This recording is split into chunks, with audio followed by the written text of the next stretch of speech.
think so. Yeah. Check and see if I'm too loud. Julios. Wonderful, wonderful, wonderful.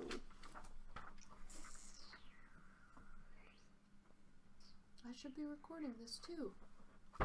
Oh, yeah. Okay, we're good. Yep. Woohoo, up and running. Wonderful. Okay. Welcome back, guys.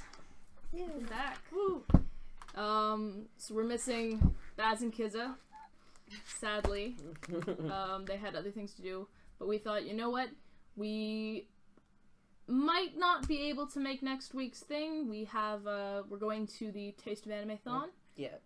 Here in Edmonton. Make sure if you can find us, say hi. If you can find me, I'm too short. Yeah, Danny cannot be seen in a crowd. You can find me, I'm pretty tall. We will be there, but we will most likely not get a chance to get an episode up next week. So we thought, you know what? Let's get together today. Yeah. Let's get an episode up. So you guys have something to do on your weekends. Okay, so we left off. You guys had found yourself in the Monk's Hood, the tavern that is strangely connected to hundreds of cities, as far as you can see, opening up through doors that are kind of enveloping from the walls. You found yourself here in this low-lit tavern. There's hundreds of people here, streaming in and out constantly, chattering, moving around in the actual thing, dancing and drinking and lollygagging. Tabik and Charlotte, you guys had followed a pair of water-haired people down the stairs into the bar. You're kind of at one end of the bar, and they're sitting a little bit down drinking. Shyn, you're still up on the balcony, just kind of Chilling. Yeah.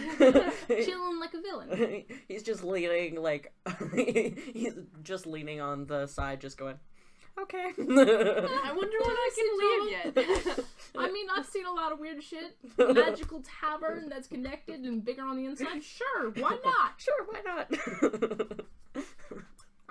So let's jump right on in. What do you guys want to do? What do we have? What's happening here?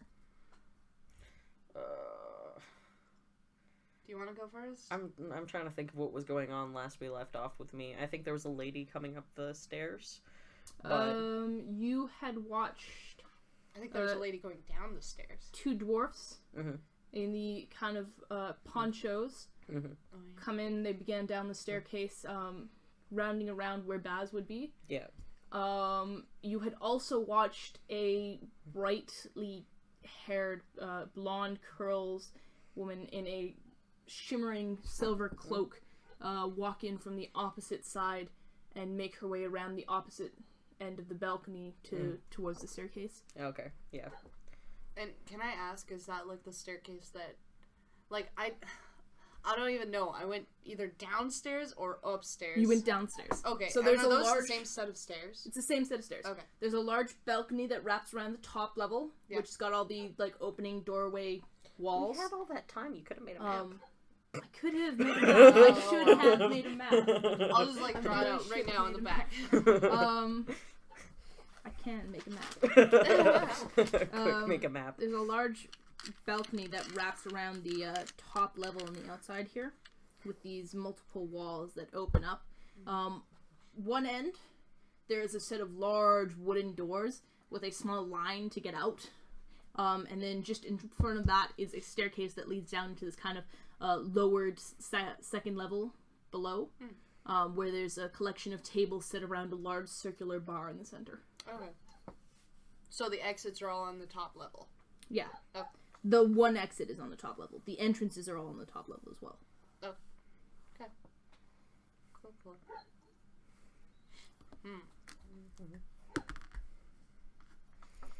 What was that for? Not worth it. Okay. Well, I'm not gonna lie. I only wanted to follow those ladies because their hair was made of water. And Great because reasoning. I pointed them out. So, I I guess I'll continue following. Just have you guys have a little thing. This is kind of the second level balcony. And I am somewhere up here. You're over here. I'm over here. Oh, okay. It's the big wooden doors and the staircase right in front. This is kind of the circular oval bar Hey, don't knock me over. in the center, and you guys would be sitting here just in front of the staircase, and the two women with the watery hair Oh, okay. right there. Yeah. And then Baz would be in this Can I corner. get a picture sent to me? Yes. Sure thing. We will get that to you, Tabik, as soon as possible. Right here.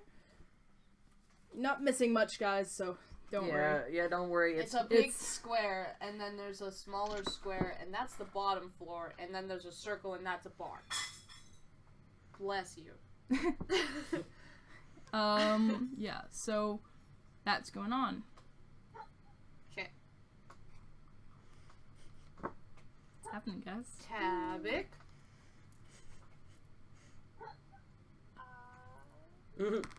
Tabik is Tabik. Apparently. I'm just trying to get stuff ready. Okay, am I following you, or are you following me? I'm good now to leave. This place is too many people. When I looked around, I didn't see any other drow, did I? Nope, there wasn't any drow in this place. That's good. You're fine. I don't want to die today. No, there's a large group of Dragonborn Mhm. that are kind of shifted away into like metallic Dragonborn, chromatic Dragonborn. Yeah. They're kind of sitting together but apart from each other. Yeah. There's a large rowdy table of dwarves near the staircase. A lot of them wearing the brown ponchos. That are the same as Baz. Yeah, Baz's? same as Baz. Do I notice that they're the same as Baz's? Yeah.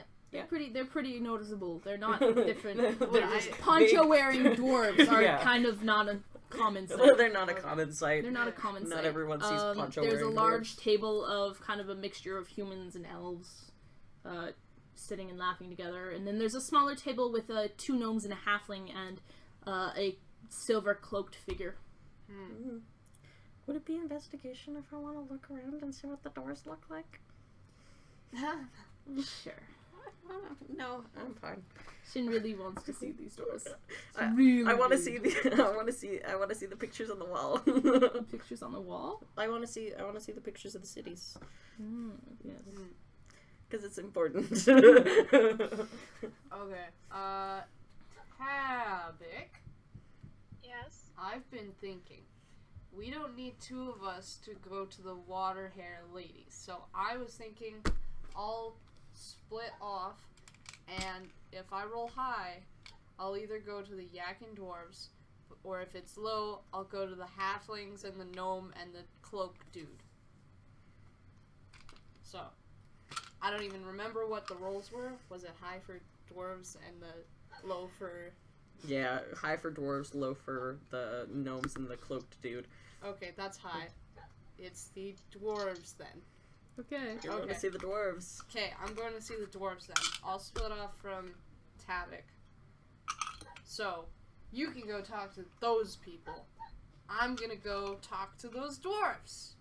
Okay. I was actually going to leave, but you have fun with that. Okay. Tabik's like, yeah, no, I'm good. I'm out. Okay, so let's go with you then. So you approach this rowdy table of dwarves. It's a large table. It looks like they've pushed together 4 or 5 of them, actually, to make this long table. There's about 20, 30 dwarves around this table. 30? Oh my There gosh. is a lot of dwarves here. It is a lot. Okay. There is, as you get closer, you can see, like, a small feast laid out.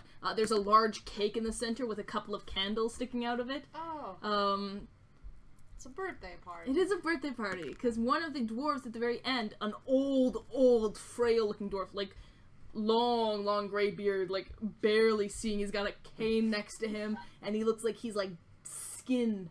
Just skin. There's no meat. It's just skin and bones. And he looks frail and old, and he's got a hat on him that says, Happy 990th. Jeez. Same.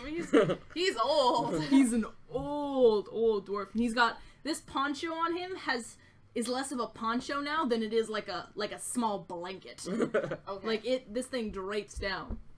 It's probably a large blanket. It's a large blanket. Okay. There's a selection of different dwarves. A majority of them wearing ponchos. There's 3 or 4 that aren't. They just look like they're there because they're dwarves, and dwarves always throw birthday parties with each other because that's normal. Okay. They just seem like they've kind of wandered over from different sections of the bar and stuff to join in on the feast, the festivities. They're all kind of talking, low murmuring and stuff. There's a couple that are singing some sort of drinking song in Dwarvish. Okay. Oh, I could have helped with that. Well, you're talking to the water ladies. I left you to No, I that. said I was gonna leave. Oh, Bye. well, okay. Oh, you're leaving? I didn't find what I was looking for, so I'm good to go. Oh, okay. Well, I'm gonna walk up to the one with the party hat. The one with the party hat? Yeah, and I'm just gonna like. Where's the 2 that are walking in? Do I see like Baz and? Okay, so let me lay this out. Baz is currently sitting next to the staircase, kind of on this little thing. They're in this corner. Okay. They're in a corner. They've taken up a corner. The one in the birthday hat is at the far end, next to the walls, in the actual corner. Baz is kind of sitting at the bottom of this banister for the staircase. The 2 dwarves are about halfway down now, making their way past. They haven't seen Baz yet, but it obviously looks like he's not trying to like stick in and stuff. And you actually see, now that you're a little closer, you kind of see him. He's starting to bring out his guitar to pluck something out. Okay. You're not sure what he's doing though. Okay. So can I? They're coming down the stairs and he's sitting on them. He's sitting at the bottom of the stairs. Yeah. He's kind of like crouched down, like he's trying to keep out of view as best he can. Okay. Am I closer to the dwarves that are coming down the stairs than the ones next to the table? Yes, right now you would be, yes, because you'd have to pass Baz to get closer to the table. So I guess I'm gonna shout to those 2 that are just coming down the stairs, and I'm just gonna be like, "Excuse me, are you going to the party?" They kind of glance around like they think you're talking to someone else, and they look down at you, and then they shout something back in Dwarvish. Tabik would have been really useful. Am I close by enough to help Charlotte? Darn. Roll a perception. Let's see if you can catch what they yell. 19. 19? Yeah, you can hear them. They're pretty loud and stuff. So, is she yelling? Are you yelling at us?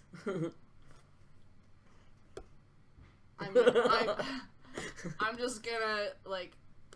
just gonna like point at them and like I'll the go. I'll help party. Charlotte translate. Okay, so you make your way over and you're standing next to Charlotte now. The dwarves are about a third of the way down by now. They're getting, not a third, that'd be less. They're 3/4 of the way down now. So they're getting close to the bottom now, and they're starting to head towards you guys because it looks like you're yelling at them. Okay. Are they wearing ponchos as well? They are wearing ponchos, yes. Okay. Yes, you with the ponchos. Are you going to the party? Tabik, you're translating? Yep. Okay, yeah. The dwarves say, "Aye, we are! Of course we are! It's Graham's birthday!" Lovely. And I'll wait for them to get down like to the bottom of the stairs where we are. Yep. They make their way down and stuff. They seem a little bit distracted by that. Out of the corner of your eye, you catch Baz. He's finished plucking whatever he's plucking, and you see a kind of like stumbling thing as it kind of something invisible seems to knock a small table, and then you see whatever it is, whatever this invisible thing is, kind of leaves a little bit of a thing as it's pushing its way through the crowd towards the dwarven table. Okay. I don't know how to react to that, so I'm not gonna care about that. Yep. Okay, do they meet up with us? Yeah, they're standing in front of you and stuff. They look a little bit puzzled still, but they're nice dwarves. Dwarves are generally pretty open about company, and they're in the middle of a tavern. So they think, I don't know who this kid is, but she's nice enough. She asked us a question. Might as well give her the time of day. Okay. Well, yes, please. May I accompany you? I wish to congratulate him. Okay. Yeah. Roll a persuasion check. Okay. 17 plus. That's an 18. Woo. 18. Yeah. Yeah. They kind of look at each other like. And the one on the right, he's got a large kind of bushy blonde beard. Mm-hmm. He looks at Tabik. He's realized now that Tabik is translating between you two, and he says, "Hi, if you want to join us." Great. I will. Mr. Summerhalo, are you joining us too? That's still not my name, but sure. Okay. Okay. Yeah. They turn to face the table, and you watch as Baz just ducks around one of the other tables, managing to keep out of their sight line, and begins towards the thing. You see moving back towards him almost is this kind of force that you notice pushing people to the side, like a small thing, and people are like turning around to like look like what the hell's pushing, right? Like they've taken a little bit of notice, but no one's quite understands what's going on right now, and it kind of makes its way back around through towards him, and you see Baz sling the thing over his thing, and he seems to be talking for a second, and then he nods, and he turns around and he begins towards the bar. Okay. Cool. Okay.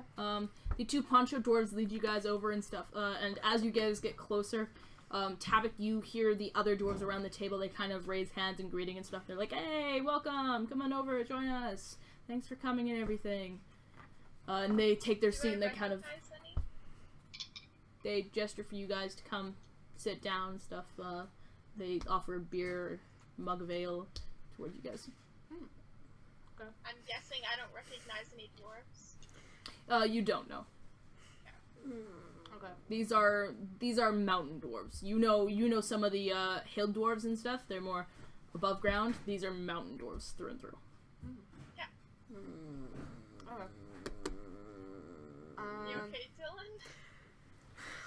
I'm trying to think of a way, something I can get Shyn to do, but like Shyn's not one to approach people, really, unless he has a reason. I didn't think Charlotte would either, but here we are. So it's a big table, yeah? It's a big table. Okay, so where am I in relation to that old party man? You are opposite side of the table. Okay. Right now. Charlotte's gonna shout across the table.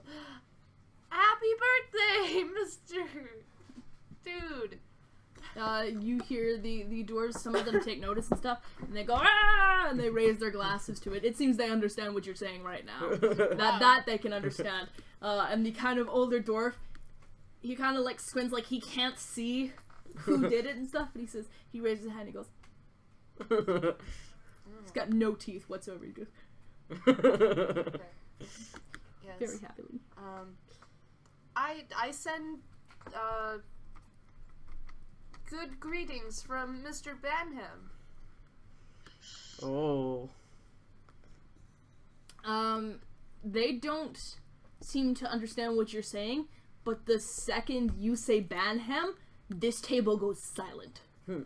They'd been like shouting, there'd been multiple conversations and drinks getting flung across, people are yelling and shouting and singing, and there's one dwarf who had hopped up onto the table and he was doing a little jig, and the second you say that, absolute silence. Mugs drop, people stop chewing, Oh, no. They all turn as one to look at you, and they all narrow their eyes, and one of the dwarfs standing next to him, he goes, Banham. And it's this heavy, heavy dwarvish accent, but it's in common. And he says, "You know Banham." I know of him? Shit. The dwarf kind of narrows his eyes, and you see the one that's on top of the table, he kind of climbs off the table, and they all kind of settle back into their seats, and they kind of turn towards you. The older dwarf kind of paused the one next to him, and he's like, Like, he makes a gesture like he doesn't understand what's going on, he can't hear it. And the kind of stouter dwarf that's talking to you, he kind of leans over, you see him whisper something, and the older dwarf kind of turns and goes, clanks down a big mug that he's got. He goes, "Who knows, Barnum?" I slowly raise my hand. You, come here, I can't see you from there. Okay. I do that. Okay. The dwarves kind of make a path for you, like they part Oh no! as you go through and stuff. And one of the dwarves next to him on his right side, he kind of gets up and he offers his chair towards you. Okay, I sit down. Okay, yeah. Thank This you. older dwarf kind of leans towards you, and he says, "Go back to your eating. Gossip for the old ones and the young ones."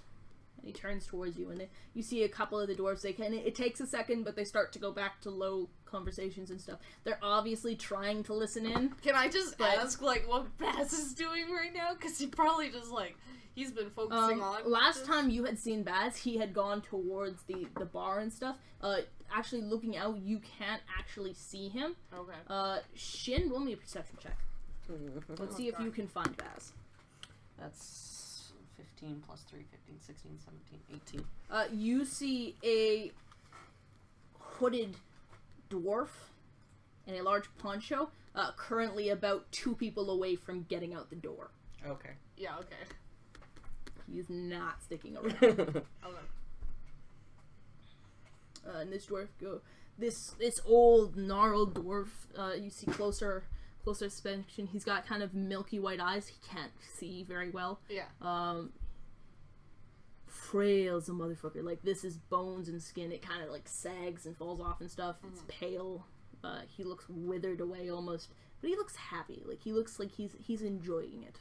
Right? He's enjoying his time. Okay. He's with friends, family, and he turns towards you and he says, "How do you know Mr. Banham?" Him and I are colleagues. Although I don't know him too well. I just know that he carries the same poncho as you. The dwarf kind of turns and he spits on the ground. He says, "He doesn't bear the right." Why not? Banham stood out a lot of trouble to us. You tell him the next time you see him, we ever catch word of him, we won't stop until he's dead.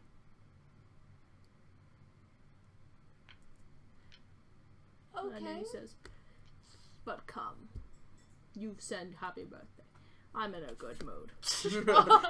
Have some cake, drink some mead. No more talk of Banham." Well, I have one more question, actually, if you don't mind. He kind of looks towards you. He kind of seems to settle into his chair a little bit more, and he gives like this, like he's like uncomfortable and stuff, and he's found a good spot. It's like it's a good spot there. I've heard talk of a Farinessa.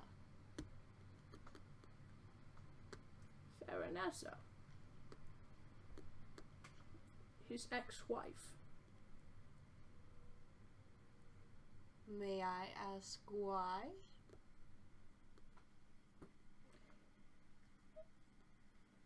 Let's just say that Baz isn't exactly a good husband.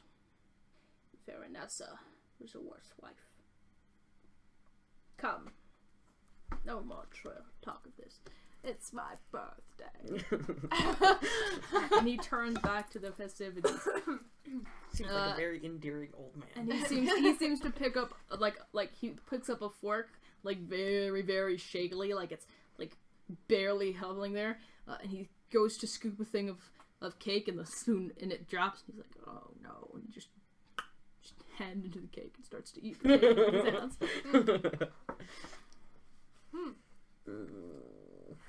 Yes, well, what do you remember that makes you happy? I don't know what to say. Oh no. When I was a young dwarf, much younger, my papa, he brought me out to the mines. He told me, Yakin dwarves, we'd own these mines since we'd come to Illustren, and that we'd own these mines till we left it. That's good fun. Also, Yakin Ball. What is that? It's a fun game. Think ball, stick, hoops, fire, and the occasional dragon. But only on Wednesdays. Alright, and may I ask what you have on your poncho that is meant for you? Oh, my poncho is me. Take a look, please. And you look at this poncho, and it has detailings of his entire life on this thing. Like, you can, looking over this, it's got him as a young boy, with a man, an older dwarf, kind of walking through some sort of mines. There's him balancing on stilts above a field with hoops laid into the bottom of it. A dragon popping out of one of the hoops and being fed some sort of weird chunk of coal ball. Huh. There is him as a younger man marrying some figure hidden by a veil and dress. His entire life has been laid out onto this. And you see, just up near the collar at the back, you see the slightest imprint of what looks like a skull, and it's grinning, and there's a wedding band underneath it. Excuse me, may I ask what this one is for? No. Alright. Eat cake. Okay, eat the cake. He pushes his half-eaten cake towards you, and he goes, more cake. So, can I see it from, like, where I'm sitting still? Yep. Can I do an investigation check on that, just, like, looking at it? Sure, go ahead. Okay. Oh, well, I rolled a 2. You know, it's a cool-looking thing. You kind of take a little second to glance closer at it. You thought it had been a skull, a grinning skull with a wedding band underneath it, but on second thought, it kind of looks like a dragon eating an apricot. Oh. If you squint and look at it at the right angle. He was a dragon feeder. Yeah, okay. Cool. I'm going to say that after he saw Baz, Shyn started heading down the stairs. Okay. Yeah, okay.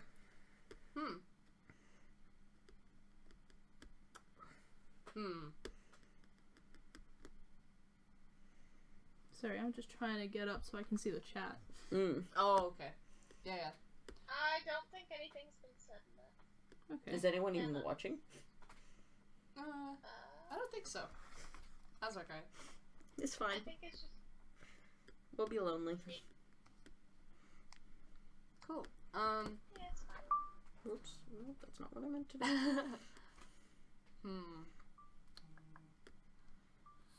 I think I'm still kind of echoey in the chat, by the way. Darn. Hold on, let me move this closer over here then. Okay. Okay. Yeah, so, this happens, you're eating cake. Tabik, you're still down at the far end of this table. A couple of dwarfs. No, I stayed with Charlotte to make sure not... You stayed with Charlotte? Okay, yeah, no, you're just kind of standing next to him. One of the dwarfs... My bodyguard. One of the dwarves has, like, come around, he shoved a plate of chicken and broth into your hands, and then he walked away, singing merrily about some strange song about a dragon marrying a donkey. And, he walks away. Okay. And you guys are kind of crowded around this. Shyn, you've made your way down around the balcony, and making down the stairs. The cloaked woman, she's about a third of the way down in front of you. Okay. The other people are laid out. The two watery-haired individuals are still sat at the bar. They seem to be finishing up their drinks and preparing to leave. You get the same dragonborns, and the gnomes and the halfling and the cloaked person, and then the elves and humans table.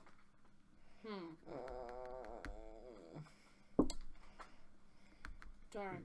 Well. That's still echoey, by the way. Also, darn.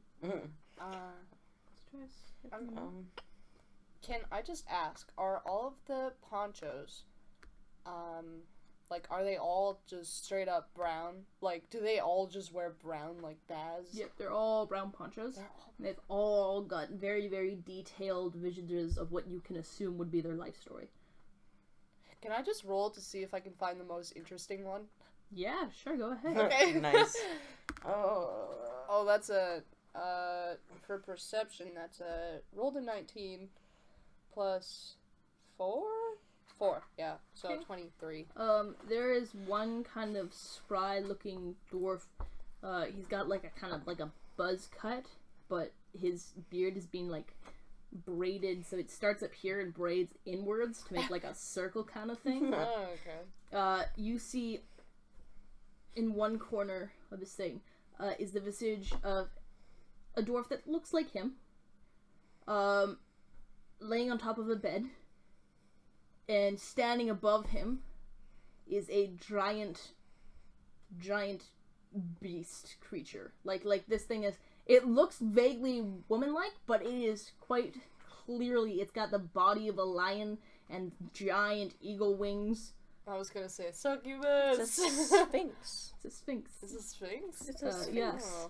You see another one next to that that shows him in a wheelchair. And then a third photo around that has him installing a set of metallic lower body legs and from the waist down. That is cool. Except I don't know if he married the Sphinx or if he just like. I think the sphinx ate his legs. Okay. And then I want a perception check from you, please. For me? From you, please. Oh, okay. That's 14 plus 4. That's an 18. 18. Okay. You notice, just looking around for this cool thing, every single one of these dwarves has that same grinning skull with the wedding band underneath it, detailed to the back of their neck, on the poncho. Okay. That's somewhat disturbing. Or is it a dragon eating an apricot? You can't be sure. Okay. They might be a cult of dragon worshipping, apricot feeding dwarves. So what I've learned from here is they all wear brown and they feed dragons fruit. Okay. And my hand is in the. Okay, well. Yeah, it's facing you a bit. Okay. Do you have anything yet, or? I think Shyn's just kind of curious about the silver hooded figure and stuff, but I was kind of tempted to see if you can get closer and like see what the table is like talking about, but Can Shyn read lips? I don't know. Can Shyn read lips? The dwarf? Let's roll. Let's see if Shyn can read lips. Let's roll to see if Shyn can. Character that's development. an 11. 11. He can read lips. It's not right though. Like he can read them and he can make out words, but they're not the right words. He's learned this the hard way. So I guess I shouldn't try and listen in. Yeah, no. He was practicing on Adron once when he was making a business deal or something, and as far as Shyn could follow, he'd made a deal for him to ride a giant into the sunset on a carriage, and that his daughter would marry the giant. In reality, they'd been discussing a shipment of quills. Okay. A shipment of quilt? Why does he like his quills so much? Wait, does that mean I can take my second day to learn how to lip read? Yeah. If you want to practice it, you can definitely try and up it. Up your lip reading game. Okay. Well, I think I'm gonna just kind of say goodbye to the dwarves. Just like later, yo. The older dwarf, as you go, he pats you on the back and he says, "Thank you for coming to old Gregory's birthday." Gregory or Gregory?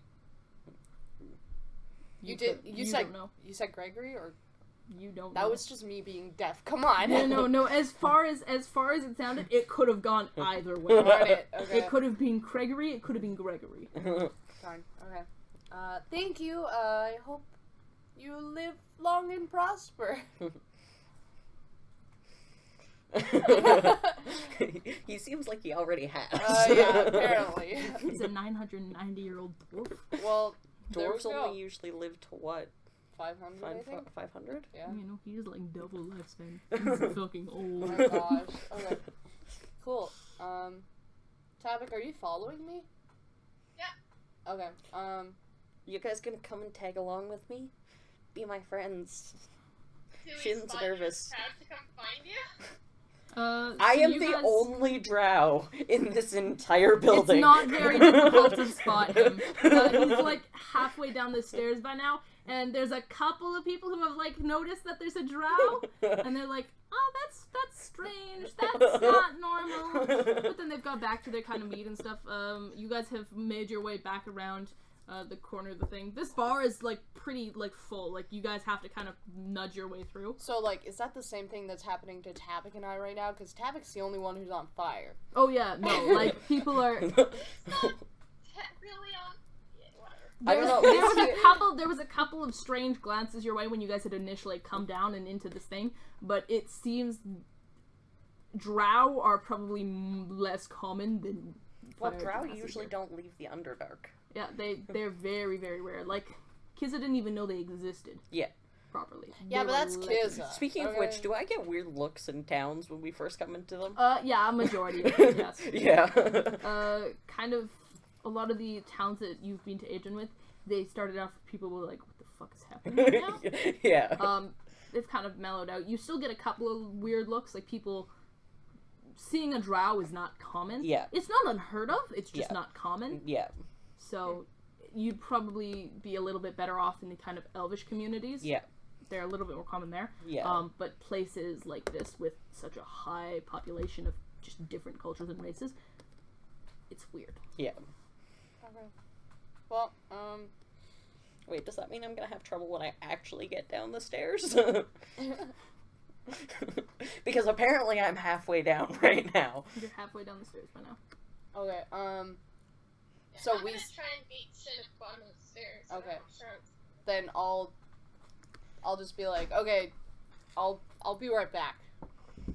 Sorry, I'll be right back. I think it would be useless for Shyn to try and be stealthy right now. He probably sticks out like a sore thumb. You do. You stick out a little bit. It's pretty hard to miss the dark elf. Charlotte Triple is gonna disadvantage. Be stealthy. It's like this. Imagine you're the only black guy that's just walked into an all-white bar in like the 1800s. Oh god. Oh my god. Like there's like people are fucking freaking out. This is not normal. Like there's a couple of like Indian people in here, like Native Americans, and a couple of Chinese people, which is weird enough, but like that's unheard of. No, but it's like a lady, it's like a guy walking into a women's bathroom. Yeah, that's like, there's a couple of people who like probably shouldn't be in the bathroom anyways, but the guy walking in is definitely more important. And he's not security either. He doesn't work for the bar. Okay, so while Tabik meets up with Shyn, I'm gonna be stealthy, and Are you? Are you? No. Thing is, if I fail this, I'm perfectly chill, because I have a plan. Kind of. Like, I'm trying to keep an eye on everyone, but I want to go to Shyn because everyone's staring at Shyn. And I don't want my party members dead because apparently you guys almost died and you told me that. Oh, well, that's true. Speaking of which, for like looking around and stuff, can I use to my advantage one of my personality traits that I don't know if you remember which one it is? Are you gonna be like Magnus and just say you have rustic hospitality? No, I have a personality trait that literally says I look around to watch everything. Oh, okay. Yeah. I'm guessing that just like add perception. Like. Well, I think it would just allow me to roll for perception more often because I'm constantly checking everything out. Go ahead. Okay. You're just looking to see. That's a 5. I'm not seeing Just anything. Looking. Yeah. I'm sorry, We're I kind am of a bar. gazing out. It's a little bit weird that people are looking at you. Yeah. Shin's like, please don't look at me. I don't I'm think... not dressed that provocatively. Yeah. I'm pretty sure he's still partially in his armor, so... Partially. Partially. Well, because I said before that he doesn't wear all his armor all the time. Okay. He usually just wears the vest. I'd like to say now, it's not a man walking into a women's changing room. It's a woman walking out of a changing room when they're half dressed. No, he's wearing pants. He has two sets of common clothes. 2 sets of pants. Wow. Double layers. He has 2 sets of common clothes and a set of finery, and Wow. another thing I have to check about when we get back to the house. And half a set of armor. No, I think he might. I mean, if wear he his layers full- up all of his clothing, it might act as armor. Improvise. No, I'm pretty sure he is Absolutely. wearing his full armor. It's just like when he's in the house, he won't be wearing his armor. Yeah. Okay. Because there's no point in your own house. There is a point. But Charlotte doesn't have he any al- armor, so I don't whatever. He already sleeps with his dagger next to his bed. Oh. I'm sure he'll be fine. Yeah, he's fine then. Cool. So I'm gonna be stealthy, Mm-hmm. and I don't care if I fail this Are or you not. going to be stealthy? I'm gonna take from Shin's. Shin's not stealthy right now, so Charlotte's gonna be, and I'm gonna go over to the. You're going to use my distraction? No, I'm just gonna be stealthy. Why didn't you use me as a She's distraction? a 12-year-old girl who's like short. She could probably True. bend and She could probably just Yeah, but I'm gonna go over to the table with like the gnomes and halflings and the cloak person, Okay. because I still want to go over there. Okay, sure. Roll stealth check. Yay! Oh, not good. That's a 12 plus 1. That's a 13. Yeah, no, you get up there. I'd like to, for the record, critical 1. Oh my gosh! Critical 1 for anyone noticing you. I actually Critical thought it 1. I thought I was gonna fail that. The gnomes and the halfling, not a twitch. You see there is a slight movement in the hooded one. He kind of, it settles a little heavier on him. Okay. The thing is, I'm gonna use my 12-year-old personality, and I'm like, it wasn't her actually trying to sneak. It was her trying to sneak around like a 12-year-old girl does. So, like, tiptoe and like zigzagging like in between people. Yeah. So You're just kind of dodging and weaving and spinning and looking like and you're like trying I to duck sneak. under a table when I think they look that way or something, and then I like peek out. There's a couple of these higher set tables that you can just walk under. Yeah, but she's still creeping. She creeps under them. Yeah. Sure. Okay. So I'm just gonna walk right up to it, and like I'm still gonna try and use my stealth, but I'm gonna like peek over the table and just like kind of look at what they're doing. Okay, yeah, no. This is one of the higher tables, but you managed just on your tippy toes to kind of lean your head over. The gnomes and the halfling are kind of immersed in some talk with each other. They don't seem to notice you. Okay. The cloaked figure, who you are kind of across from at this point, you're in between the two gnomes and the halfling who are talking over you, and they don't seem to have noticed you. The cloaked figure on the other end, kind of like lowers his head, and you see a dark-skinned hand kind of lower the cloak slightly. Okay. Cool. Is there a chair for me to sit on? There's a stool at one of the other tables you can pull over. I'm gonna do just that. Okay, And it's not even gonna be sneaky anymore. I'm just gonna take the stool. Like, I'm using her height and her age to her advantage. And I'm just gonna be like, hey, I've never been in a bar before. I wanna see what's happening at every table. So. Okay, sure. You pull the stool over from one of the other tables and stuff, and it makes that grinding. I was gonna squeaking say, noise if it as doesn't, goes, I'm it goes pretending that it is. as you bring it over and stuff. And the gnomes, the halfling, kind of stop for a second. They watch as you go and plop yourself onto the table in the middle of the thing, and they kind of look at you, and the halflings kind of like giggling. Like, and one of the gnomes, he says, "Hello, little girl." Hi. How are you? Good, good. Can I help you? I just wanted to see what was happening. Oh, we're just talking. Talking? That's Drinking? cool. I've never been in a bar before, mister. Where are your parents? Oh, they're not here. This gnome looks real concerned. Shyn and Tabik and I you probably... see, he glances at this other gnome, and they look back at each other, and the halfling's like he cannot imagine this child is being left alone in a bar. Shyn, Tabik and I probably start making our way over. Yeah, you guys can... It's kind of difficult. This squeaking was like, it's not like subtle quiet, it's like everyone could hear this thing over the thing. It's just this... Can I look... Nails down a chalkboard. Oh, God. Are you guys still in the general area from where you were before? Or are you, like, walking over? I think we're They're walking kind over. of at the base of the staircase, making towards... Could I see them? Yeah. Okay, so it's kind of hard to miss them. I, like, turn around, and I, like, point at them, and I'm like, oh, wait, there they are! They're my dad's! The gnome kind of, like, gets up and he's, like, looking around and stuff, and he points... He looks... They're your dads? No judgment here! You just pointed at a drow and said, those are my parents. And you're a human child. Yep. Carmichael and I, we've been married for 48 years. No judgment here. Oh, that's great. Oh, are they gay gnomes? Yeah. They're gay gnomes. Beautiful little gay gnomes. I love gay gnomes. There we go. And then I look to the man in the cloak, and I, like, hold out my hand, and I'm like, I'm Charlotte, by the way. What's your name? The halfling kind of looks over at the cloaked guy, and he looks back at you and he says, "I'm Todd." Avi doesn't really talk much. He's not actually... We don't really know him, but the tables are all kind of full and he's meeting someone, so we thought he could sit with us. But, like, he's not very talkative. We're not sure he can talk. Mm-hmm. Well, that's okay. Don't take it rudely. He's a nice dude. He bought us a drink and everything. That's okay. You sound like a very nice man. Thank you. And I, like, shake his hand, like really hard. You're, like, vigorous. Like, it's like...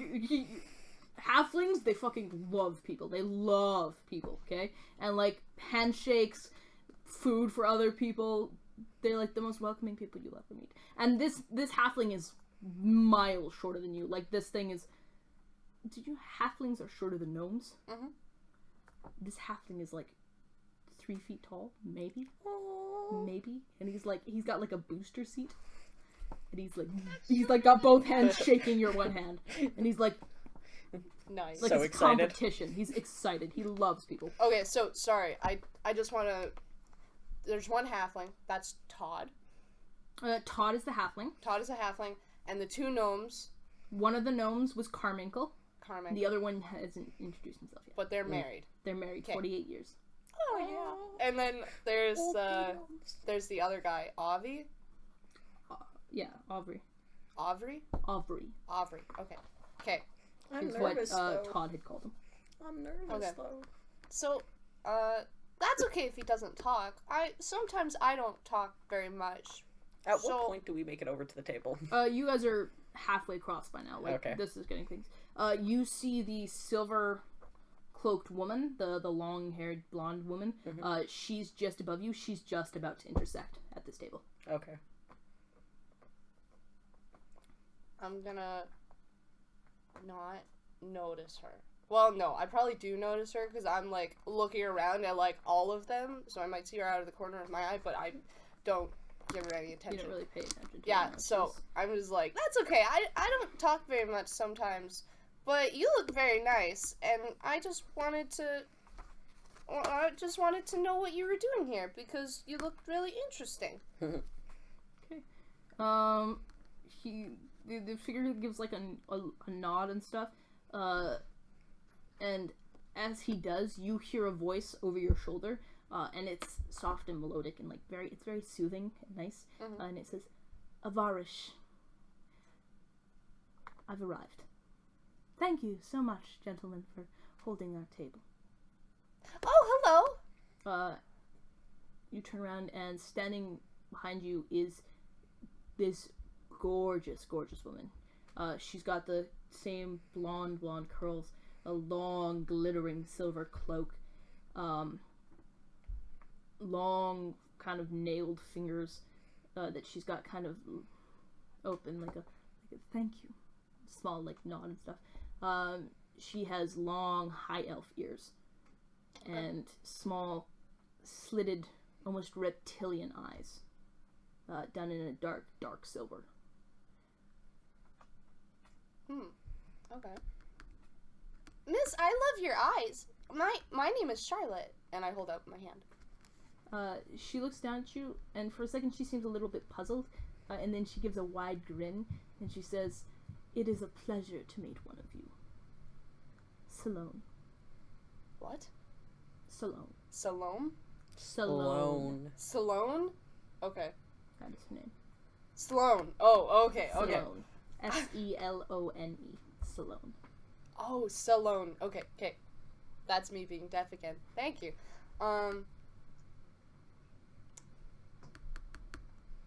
Charlotte's very intrigued as to why she's here, because I'm pretty sure she noticed that lady, like, earlier when she was first looking around the bar?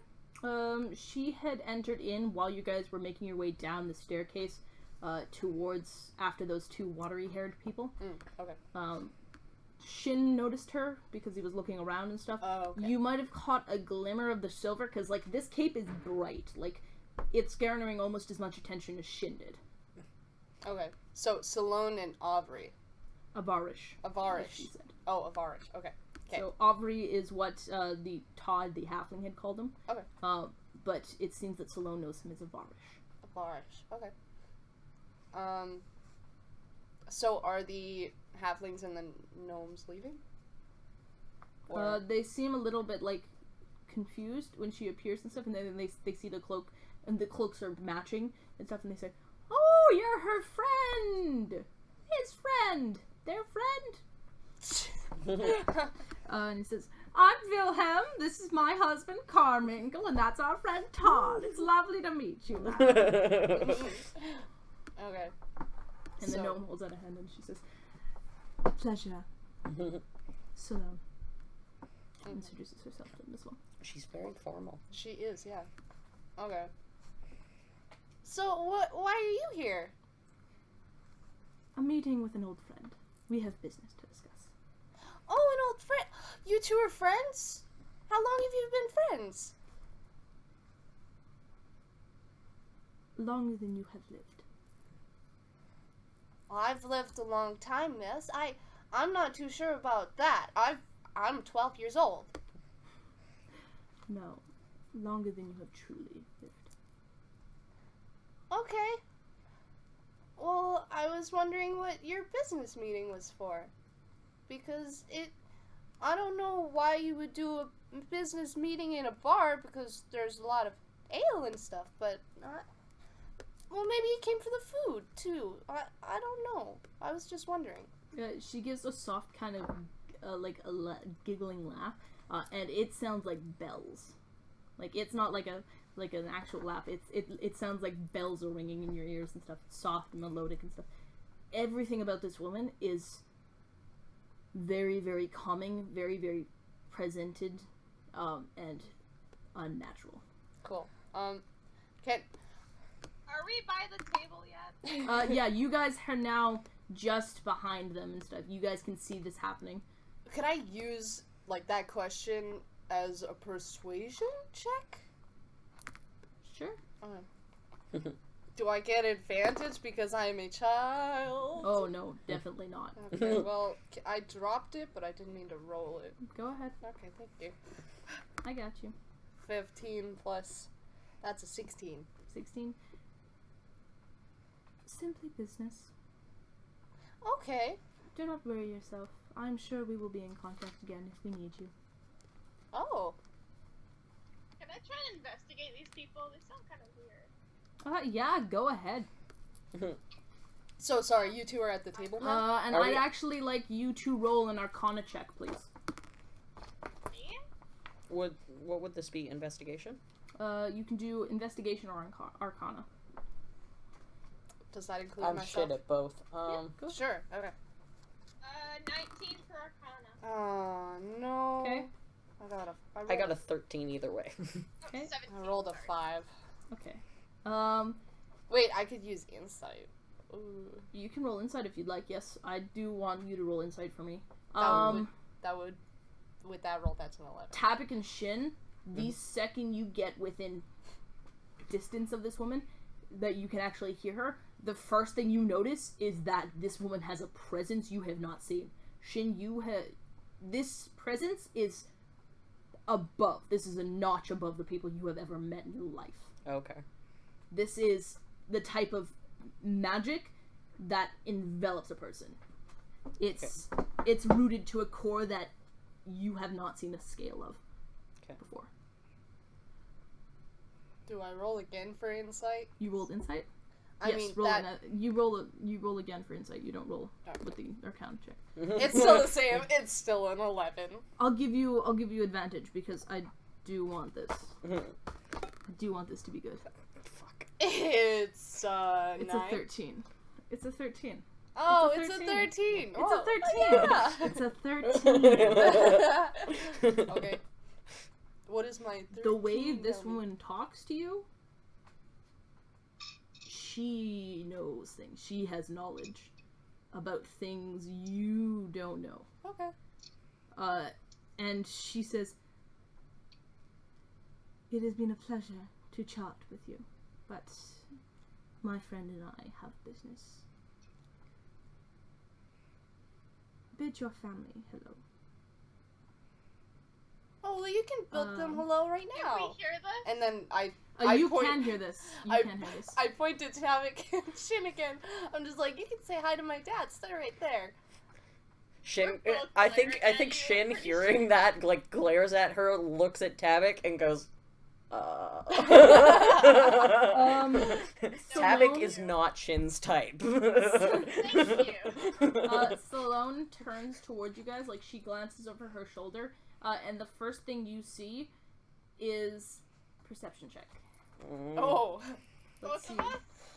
That is 19 natural or perception? 22. 22? 19. Okay. You see her nostrils flare, like she's taking in some sort of scent. And you see her eyes narrow slightly in focus. And she is all of a sudden standing on the same side as this other cloaked figure. Nothing. Like, it's immediate. And she has a hand on a dagger at her hip. And she has a hand on this other cloaked figure's shoulder, and she says, "I believe it's time to go." Like, is she saying that to Avarish? Avarish, yes. Avarish. And he climbs up from this thing, and as he moves, you guys see just the slightest peak as this kind of hood moves slightly past this unnatural shadow inside of it, and you catch a glimpse of two fiery yellow reptilian eyes and dark scales. Well, it was nice meeting you. I hope we see each other again soon. Salone looks at you and she says, "Perhaps not soon, but we will meet again." And then there is a sound like crackling thunder, and they're gone. Well, I got nothing out of them.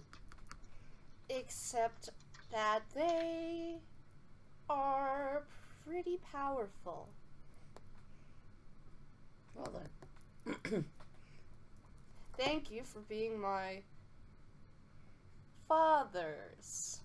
I'm not your dad. No, I know that. Wilhelm don't even know and my Carmichael the two gnomes and the halfling who are sitting at the table are kind of like Oh shit! blinking in confusion. Like they've just seen a woman teleport, and then the friend that they just made and the woman had disappeared into blind light, and then you guys had walked out and stuff, and they go.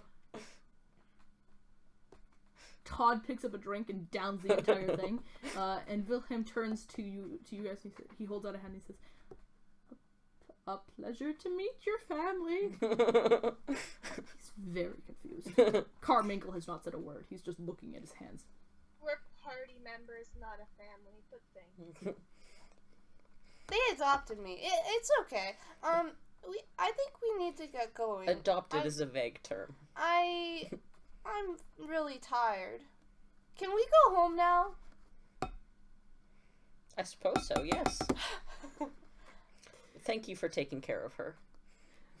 A pleasure. We've got our own young ones running around. They're a hassle to keep hold of. Bye!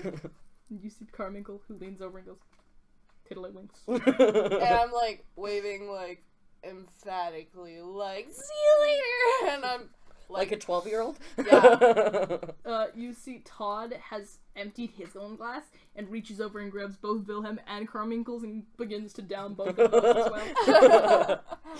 Oh no, I feel so sad for Todd. Are we making our way up to the exit? I think so. Yeah? Okay, yeah, you guys make your way up to the exit.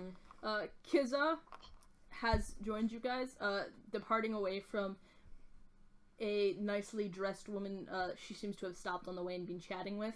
And she makes her way around towards you guys, meets up with you, and you guys get into the line to exit.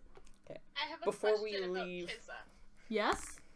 Because Kiza's a bright yellow dragonborn right now, and there are no yellow dragonborns. Hey, yeah. Oh yeah, no, there's a couple of weird looks and stuff, and Kiza actually turns over and she wings at the woman who's like fanning herself. She likes this yellow. Oh, Kiza's wow. been flirting? Kiza's been flirting hardcore. Yeah. Oh, jeez. Yeah, okay. Okay, yeah. Yeah. Anything you want to do before we leave?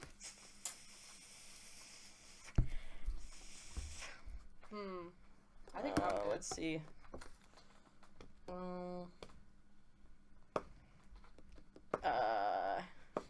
18 to look around and see if he can see the pictures of the cities on the wall. You catch a glimpse of not a city on the wall opening, but the doors open up before you. You catch a glimpse of a large sandstone city built on the slopes of a jungle mountain overlooking a long field of water. Okay. As two half-elves dart past and into the door, and the door closes behind them. Okay.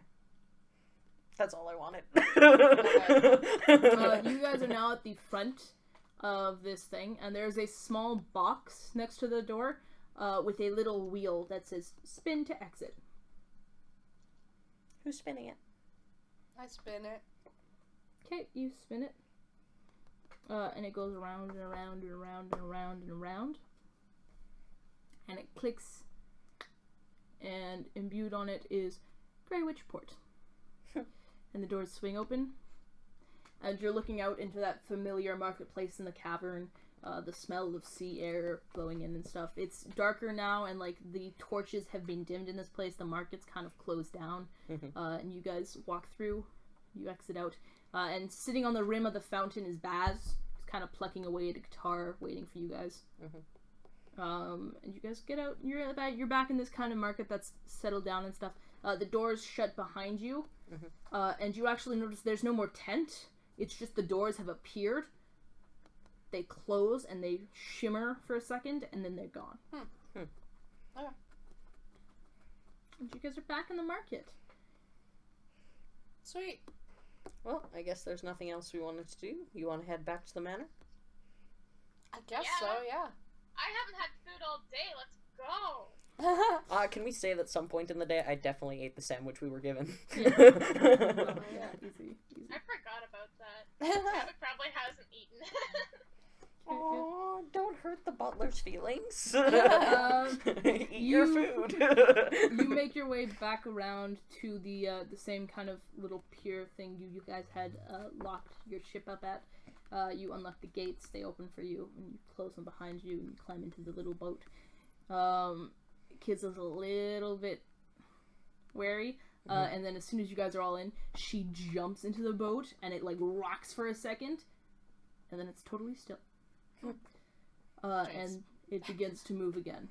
And it shifts slowly, and there's no sound off it. Like you get normally the lapping of waves against this. This is silent, not a ripple lift in its wake as it goes across the thing.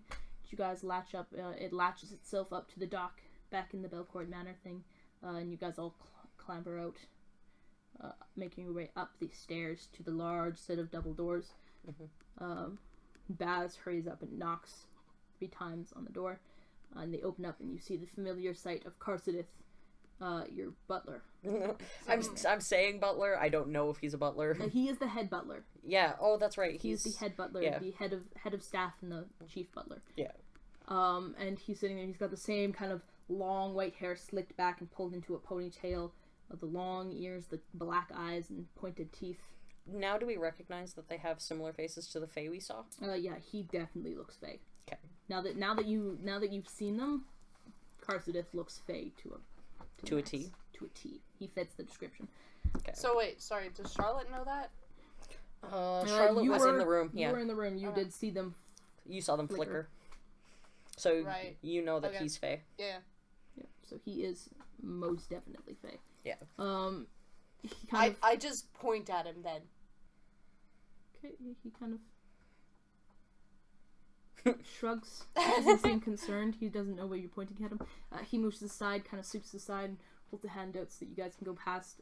As you cross over the boundary, you feel the familiar kind of warping, feeling this twisted knot in your stomach as your magic is locked up almost. It becomes distant and hard to focus on it. You guys make your way through. Baz has tied his pigeon up. No, not Ari. Poor Ari. There's a familiar, it's like floating slightly, and there's like a ruffling to its feathers again. And you make your way into the entry hall, and Carsidith closes the doors behind you. And as the doors close, I'd like a perception check. Oh, where's my dice? Whoa. It's helpful if they don't roll off the table. Got a 19. 19? That's 14, 15, 16, 17, That's 17. a nat 20. Okay. Woo. As the doors close, you see just before they're able to close, there's a flicker, and out in front of these doors, replacing this kind of lookout onto the bay and the Grey Witch Port sprawled against the cliffside, you see a dark and tangled forest, and the doors shut. And there's a heavy sound of, like, clicking, and a slight buzz. That's not good. Are we in a manor in the middle of a different realm? We're not in Grey Witch anymore, Toto. Question, because I got a nat 20. Do the trees look similar to the one in the courtyard? They don't look exactly the same. There's, like, hints. They've got the same kind of gnarled, wild look to them. Like, they don't look like they've been manicured or anything. It's a very, very overgrown forest. There are hints of movement, you see. Flashes of little light out in the distance. You can't see too much, though. But this tree in the courtyard, this one is heads taller than them. Like, it's 3-4 stories tall, easy. These ones out here are slightly bigger than normal trees, but they're not that big. And they don't share the same white-skinned bark. They are black bark with bright, bright yellow leaves. Does a 19 get me a history check? You want a on the history tree? check? Yeah. On the trees? Yes. Or nature, you know. Nature check. Okay. Nature check. 15 plus 16. Okay. They don't look natural. Okay. In a way that you've seen natural. They don't match trees you've seen in your time traveling. Okay. But you can't quite say where they would be from. Okay. Cool. Yeah, Carcidus closes the door behind you, and you catch this last glimpse before the familiar kind of buzz starts up from them. It's a low hum. It's barely noticeable. And he turns around and he says, "Dinner will be served very shortly." Great, where are we? Belcourt Manor. Madam, Bullshit, where are we? as I've said, Belcourt Manor. Do I have a bullshit detector? You can roll insight. Yeah, I'd like to see if we... No! He is lying out his teeth. That's as a far as 10. you're concerned. That's a 10. Oh, okay, yeah, no, he could go either way. He's got a way in speaking that... I just 21? got a 15. Oh. He is dead serious. You are in Belcourt Manor. He is not lying whatsoever. But, yeah. But we could be in Belcourt Manor in a different plane. And he says, perhaps a better question is not where you are, but where the manor is. And with that, he gives a flourish of this kind of like trailing cloak, butler's cloak, as he stalks left and down the hall. Wait, a butler has a cloak? This butler does. Whoa. He doesn't have like a proper cloak. He's got like one of those jacket cloaks with the two tails and He's stuff. got tails. Oh, okay. He gives a flourish of that. I should say it differently. Sorry. Yeah. Sorry, I'm just like, he's a vampire. Not quite. Not quite. More Okay. powerful than a vampire. Probably, yeah.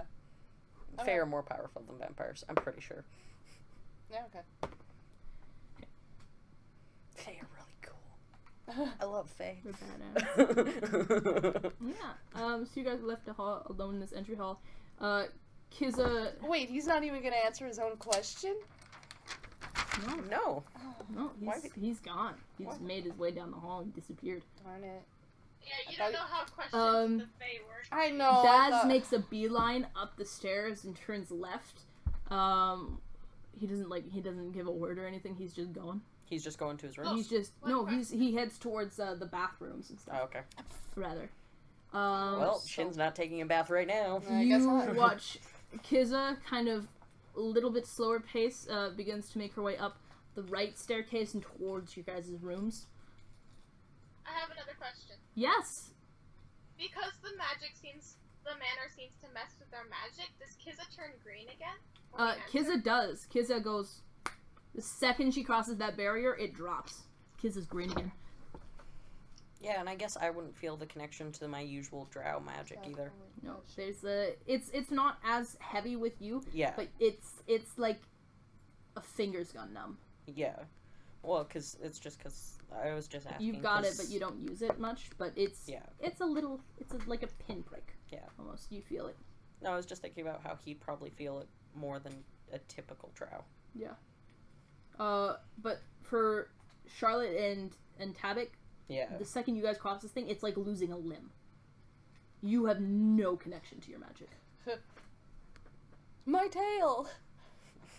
I didn't think you had a tail. Oh. Well.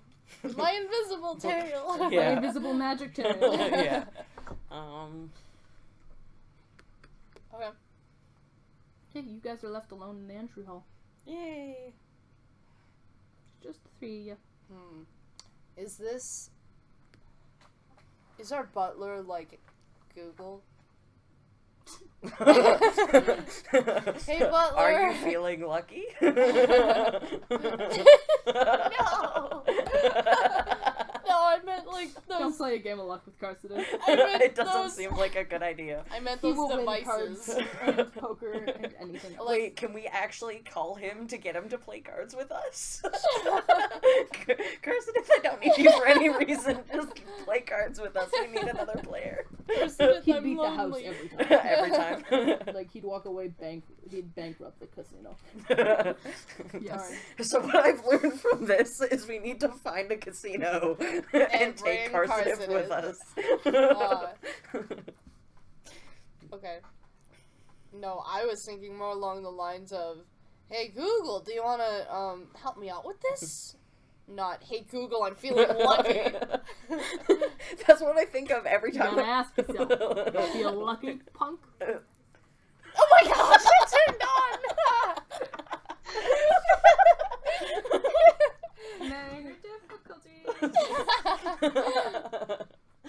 I love shouting at your Google and then having it respond.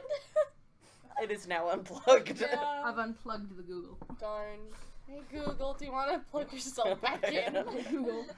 Are we in Belcourt Manor still? Yes, you are. Okay. Trying to think of what's in the house, which Shyn can do, because he only like meditates for 4 hours. Well, there's still like that little. There's still those tiny dudes. I can't remember what they are again, but We don't know what they are. We just know they're tiny dudes. oh, okay. They are just tiny dudes. With pink and blue hair. Okay, just tiny dudes. And bright And we eyes. only know the name of one of them. Yeah, Tiz. Tis, right? Tis, Tiz. tis. Speaking of which, I need to make Tiz a little character spot on my sheets. Oh, what? I'm writing down all the characters and details about all the characters because Oh. I have no life. Okay. Can I go to the library? The library? Yes.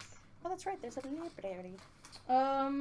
Yes, you can. Let me grab my map for that. Do we have a map? It's by the ballroom. I don't know. I know we do. I know where it is. I've got to grab the map because that's a special case scenario. I know we do on Sorry? Charlotte's on Danny's computer. Oh yeah. Yeah. It's. I know exactly even where it talking is. about I've just got to have it because we're going to need it. Tabik's learned and remembered a lot of stuff today. Okay, yeah. Tabik, you make your way, there you guys go. There's the top floor. This is... I think that's more of the top floor. This is the top floor again. Okay. Sure. Why do you have 2 copies of the top floor? I don't know. One of them is bigger and one of them is smaller. Oh. Library's on the main floor. The library is on the main floor. It is? Yeah. You make your way into the sitting room. The drawing room, I should say. That you guys had first been entered into. And the familiar large oak door with the same big tree carved into it with the one branch missing sits in front of you. Can I open it? The door won't budge. Okay. I'm guessing Yeah, that's how you get into the library? Yeah. It's the only door there. Can we bust it open? Can I try and go Can you find not? Karsidith? Yeah, you call for Karsidith, and like melting out of the shadows of the corner of the room almost comes Karsidith, and he's got his long kind of jacket like pulled up, and there's like a slight what are they called? The collar's like turned up and stuff, and he's covering his face and stuff. He says yes. Oh my gosh. He tips it down. Is there a library I'd be able to have access to? The family library is closed generally upon the word of the master of the house. Is there other books in the house? The drawing room features a many.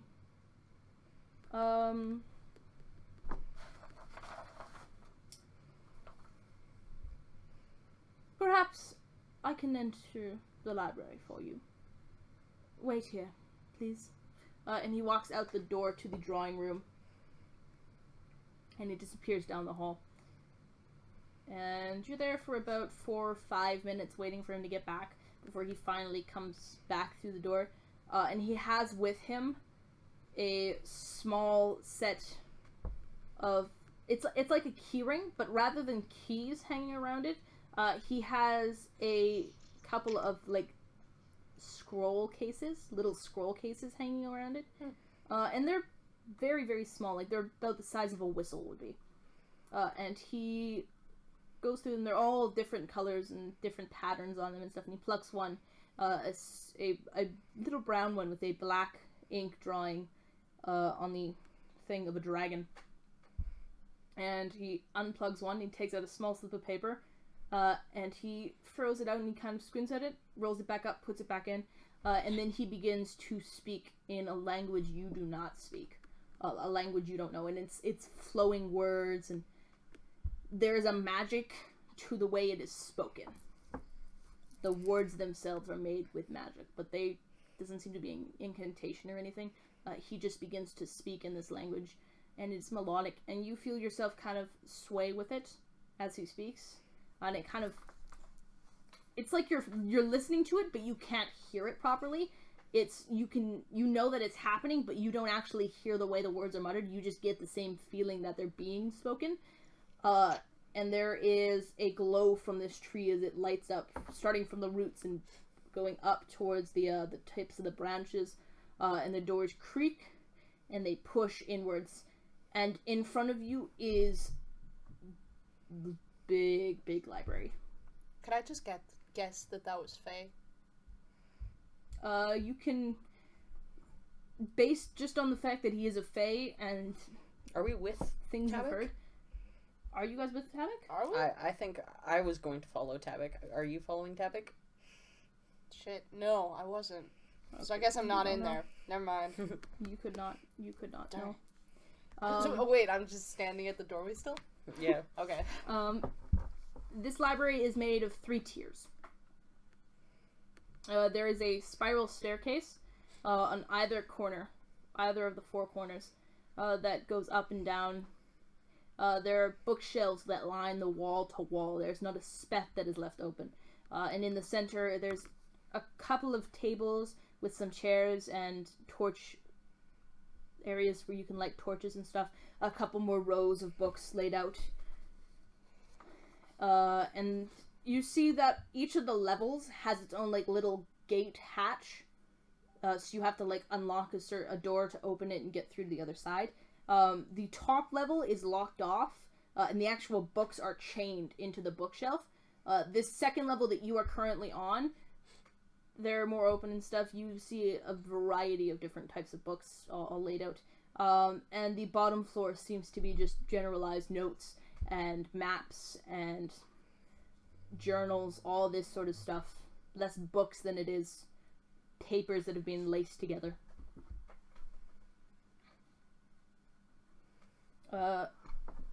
And at the back of this room, taking up the entire opposing wall, is a window that stretches from the floor to the ceiling. And it looks out over a forest. And it is miles and miles and miles of this dark forest. The sky is lit like twilight. It's this amazing, beautiful purple. And you see in this actual forest flashes of silvery lights blink everywhere. It's like looking at the night sky reflected onto the ground on this canopy of things. And it stretches on as far as you can see.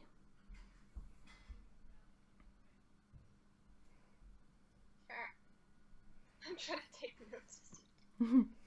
That's totally fine. While you guys think on that, Charlotte, what's up? How you doing? Hey, yeah. You like the entry hall? Absolutely. It's a nice entry hall. You know that one place that Shyn was in? And I was just like, nah, I'm gonna sleep. But, like, it had all those people in it. Yep. Was that last night in this? Yeah. Yes. Oh my gosh, that was a long time ago. And I don't think anyone knows he was in there. Yeah. So, thing is, I know I felt like a presence or something, but, like, is there a trail that would somehow lead to that? Like, still? You can, it's less of a trail. You can somewhat pinpoint the area that would have enveloped. It's a little bit heavier. The presence was heavier there. And it does seem to be coming from the back of the house. Okay. You can't quite pinpoint if there's a certain room it was coming from. Okay, I want to check out the different rooms over there and see if I can get a presence that's, like, a little more. I just want to check out, like, the rooms, I guess. Hey, yeah. Which hallway are you going down? Right or left? Is this the one? This is not the one. I don't think. That is top floor, I believe. That's the top floor. Did I not give you guys the bottom floor? No, you didn't give us the bottom no, floor. you didn't. My apologies. We have no idea what the bottom floor looks like. Yeah. You know, the only time that we need that on Yeah, whatever. I'm too lazy to put it up. Let me find you Sorry, the bottom guys. floor, guys. That's another top floor. Wow. There's a lot of top Oh, wait. floors. I probably have it on here. This? It's back in our chat. Yes, but not that one, because that one does not have anything covered. No. Stop. Stop. Okay. I guess. Wait, so you gave us the wrong one last time? Yeah. I Nice. sent her one, but it was not covered entirely. Oh. The right places have to be covered for each of them until you guys open them. Okay, you know what? I'm going to do this.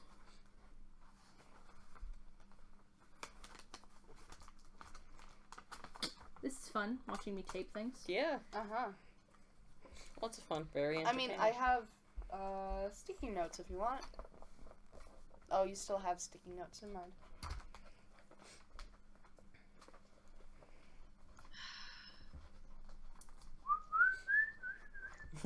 Preparation.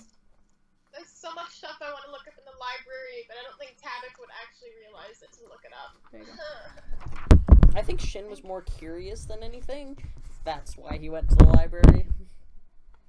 This is a big fucking library, though. Yeah.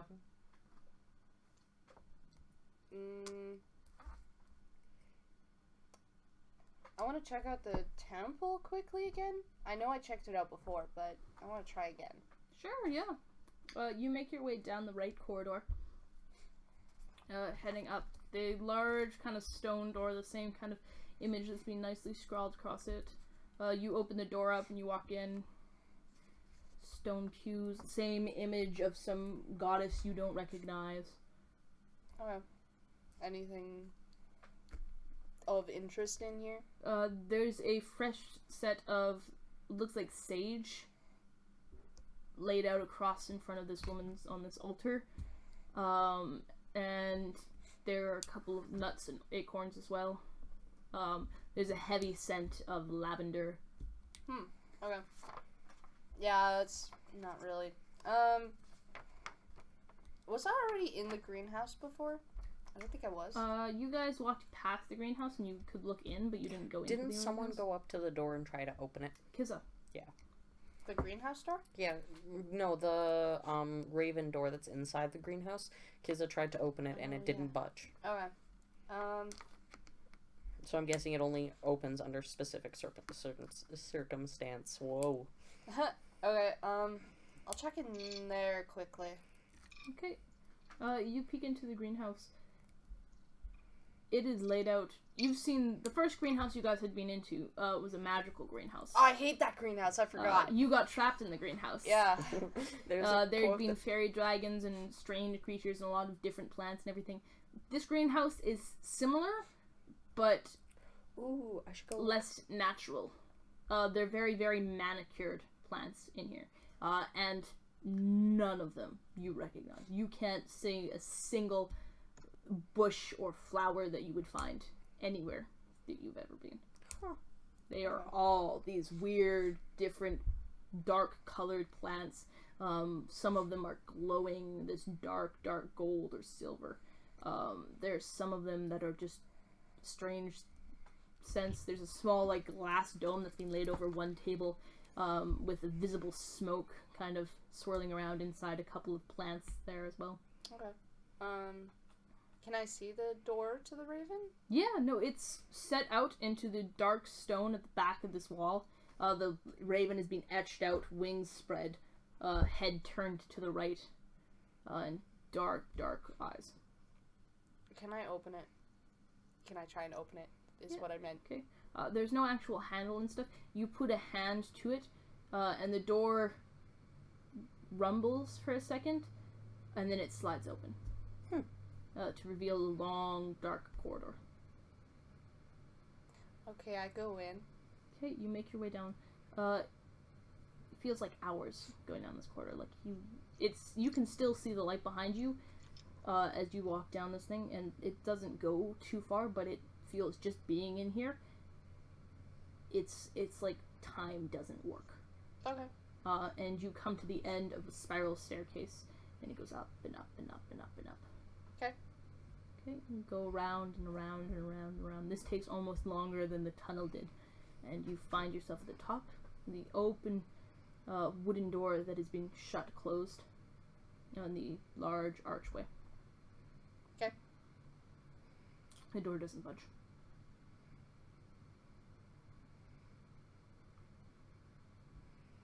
So wait, I walked down that whole corridor and walked up those stairs. It got to a door and now it doesn't open.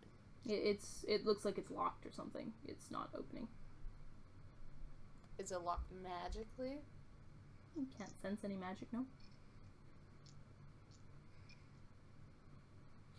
Darn it. I should have taken lessons from you for lock picking or something. Is there a lock on there? There is a lock. There's a lock set into the Charlotte farm. could decide to take lessons tomorrow. That's true. Maybe. Can I just check and see if I can like pull on the lock? It's not like a proper like lock that's been thing. There's like a lock keyhole in the door. Oh, okay. Tiz. You hear a sound like jingling bells, and then popping out of the ceiling comes the small, white-skinned, bright pink-haired, blue-eyed form of Tiz, and she pops up the ceiling and she goes, yeah, as she does so, she continues downwards because she's landed in the middle of this tower, and she disappears below the stairs, falling down. She goes, yes! No. And she pops out next to you on this platform. She's like, always forget about the stairs. What was Tiz's voice like? I can't remember. It was high pitched, I think. Yes. Yeah, that, No, I think. there it is. There it is. I got Tiz back. Okay. Tiz, can I get this door open, please? Yeah, sure. I got it. I got this. I got this. I got this. I got this. I got this. I don't got this. I gotta go ask Bruno. I'll be right back. And she pops in. And it's about a minute or two. And she comes back, and she's got, like, her hair's kind of messed up and things. And there's a streak of mud across her cheek. Oh, no. And she holds up a set of keys, a ring of keys. And these are actual keys this time. And she says, Got him. Bruno's a bit of a hard ass, but I got him. and she goes, not this one, not this one, not this one. There's gotta be hundreds of keys on this thing. And she goes, no, no, no, no, no, no. No, no, no, no, no, no. That's the stables. No, no, no, no, no, no, no, no. This one. She plucks it off, and it's this little black key. Mm-hmm. And she hands it to you, and she says, this one should do the trick. Hi. And she goes, just falls backwards, just lets herself drop, disappears. Good job, Tiz. Okay, did I grab the key? Yeah, you got the key. Cool, I try it. Yeah. There's a slight click, and the door swings open. Okay, walk in. You find yourself in this kind of shorter corridor. There looks to be like a boarded, like, wooden walkway around a large stone kind of brick pillar. There's an open doorway that looks straight into a small little sitting area. Some paper walls around the outside. Okay, can I just... Is there anything in here? There's the large tower where you can hear some ravens cawing. There's the kind of, like, paper walls and doors. Small sitting area. There's a thing of tea set out on the sitting area that's still steaming hot. How many cups are there? There are 2 cups. Do they have tea in them already? Yep. Okay, I sit down and I take one, I guess. Okay, yep. It's a nice tea. It's your favorite tea. Wow. And it's made just the way you like it. Just right. Cool. And there is a slight glimmer. Mm-hmm. And the second teapot, the second cup disappears. And sitting across from you is an older woman. Long graying hair. And a nice kind of shawl over her shoulders. And she's got a set of knitting needles. And a little scarf that she's knitting laid out in her thing. And she's sipping on tea. And she says, Charlotte. Shit. Hi. Language. Sorry. Please. I didn't know you'd be here. I thought I'd stop in. Okay. Why are all these ravens here? It's the Raven Ring, darling. This is where they send messages. Send messages. Okay. She takes a sip of her tea. She places it down. She begins to knit again. She says, "So, how do you like the new friends?" They're interesting. Interesting. Tell me more. You probably know. Right? Yes, but I wanted to hear it from you. They're annoying sometimes. Have you told them that? No. Okay. Just remember, darling, if they're really your friends, they won't care. No, I think they'd care if I told them they were annoying. Maybe they'd change it. What is it annoying you?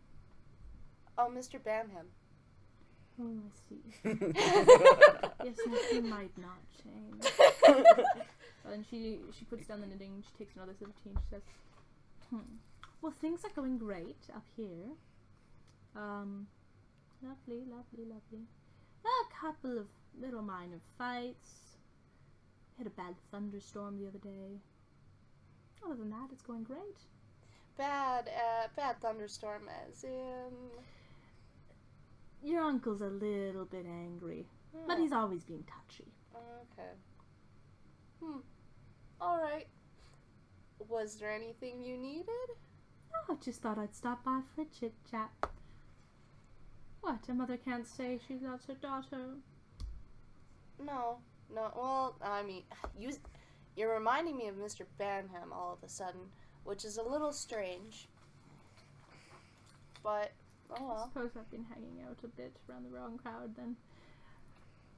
Oh, I nearly forgot. And she reaches next to her and there's nothing there, but she pulls out, like she reaches her hand and it disappears like it's going into a bag of some sort. Yeah. And she reaches back out and she's got a pair of little gloves, knit gloves, and she hands them over and she says, I just finished them. Thanks. Welcome. Anyways, I'll leave you. Sorry, what color are they? Just they are rainbow colored. Rainbow colored. They are okay. multicolored. Well, thanks. Beautiful multicolored rainbow gloves. Thanks, Mom. Oh my god. Wow, I love the new gloves. She says, it's been a pleasure, but I really have to go. Have fun with your friends. If you need anything, make sure to call. And she gathers Wait, no, up her- how do I call? Just call. Just, Mom. Easy. Come now, Charlotte. You act like you've never done it before. And she gathers up her knitting and stuff, and she places the tea back on her empty cup now back onto the little tray.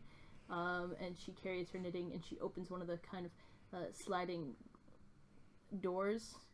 And the door shuts, and she's gone. Damn it. Okay, well. Can I finish my tea then? Yeah, I guess. You sit. It's a nice calm up here. You get the occasional squawk of the ravens and stuff, but it's nice and peaceful up here. You finish your tea, and Carsidith actually appears in the doorway, and he makes his way around the ravens, and he grabs the tea up and stuff, and he doesn't say a word, and he takes the tray and he walks back through the ravens and he disappears back. Carsidith, wait. He stops and he kind of like turns slightly to face you. You never answered your question.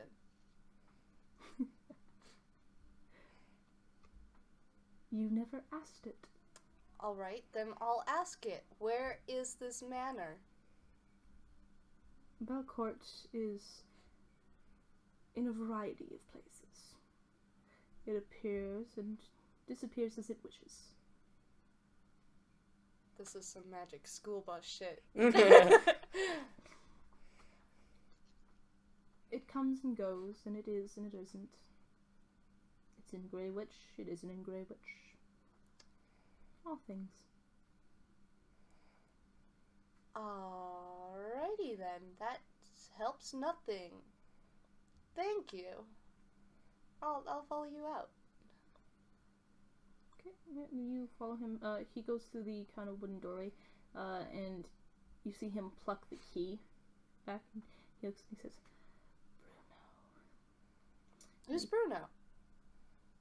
He's our keeper of keys. And he tucks it into his thing and he says, "Come, let us return, shall we?" And he closes the wooden door behind you as you come out, and you make your way down the thing, him kind of rattling behind the tree in one hand. And you get to the bottom of the thing in the back of the corridor, and the rattling stops, and he's gone. No, just like, Carson, would you almost call Bruno a keeper? He disappears.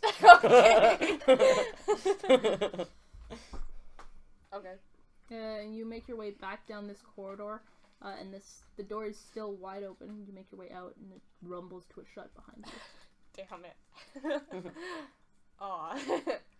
You're back out in this greenhouse. Cool. Change of views. What's happening in the library, guys? Well, we're not actually in the library, are we? We're Sorry, what's outside of happening it. in the doorway of the library, guys? Because apparently we're not allowed to go in the library.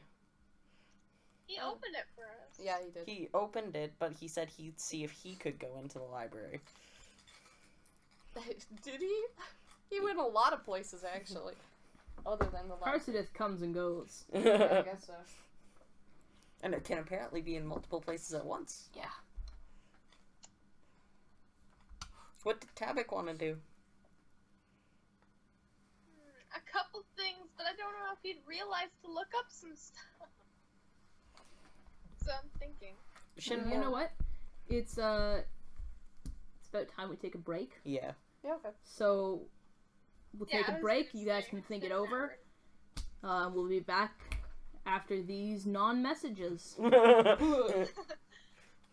Thanks for tuning in for part 1, guys. Okay, we'll be right back.